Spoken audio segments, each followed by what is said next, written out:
Hey everyone, my name is Fabiola Dueñas, and today I'm going to answer two of the questions that our teacher gave us for our last partial. And yeah, well, the first one is that a lot has been said about international organizations, right?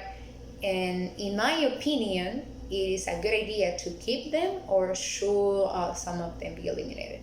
Well, for me, international organizations are very important and very good for the world because sometimes they help for certain purposes and others like help like in general. And also for me, like setting up international organizations for discussing and dealing with common concerns are really, it's a good idea. I mean, why not, right?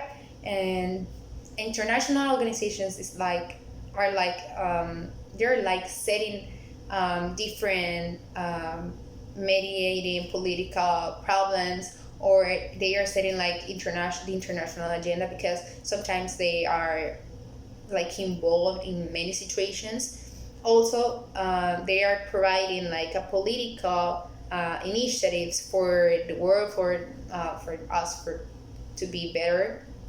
And also they facilitate like the cooperation between the states or the nations, and for information different like groups for dealing with different situations or problems.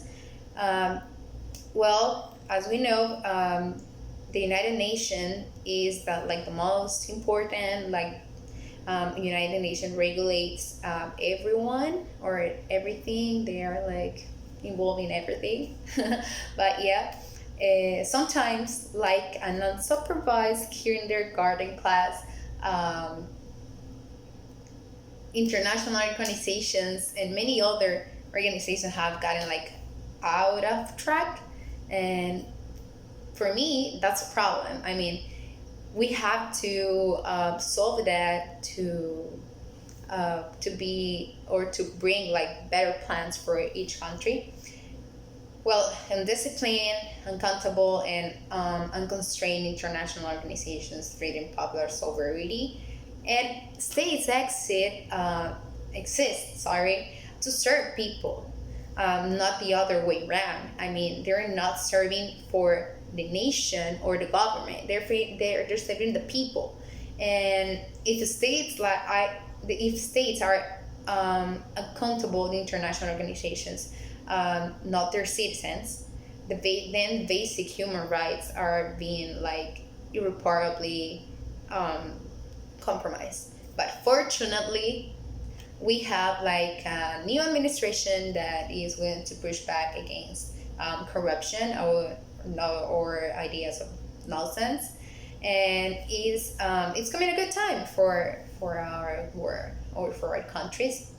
There are many like believe in the power of these international organizations or international groupings, but actually finding like an example that um, that proves that they transform the world is very difficult. So that's why there are different international organizations that are set to certain purposes. And well, international political system does not rest in the international organization's hands. That's why sometimes um, the international organizations serve nation states, and nation states are like the most powerful thing right now, because they're like, oh yeah, this organization serve me for my own purposes, and that's not right, because they have to help like worldwide. International organizations, as we know, sometimes emerge from a war or from different like political problems between countries. But we have to emphasize that the government or the nation states are dealing with these problems. But overall, international organizations and most of international groups are slaves to nations or states. But for me, yeah, as I told you, we should keep them, and but and like restructure all things, but without corruption, and for better plans for each country or purposes. Then the other question was, what are some challenges that internationals or international organizations have, like in general? Well, sometimes absolute power structure, then sometimes it's like organization difficulties or financial difficulties also. There are like uncertain financial spots, or at least, I'm sorry, last but not least, interest rate handling is very difficult.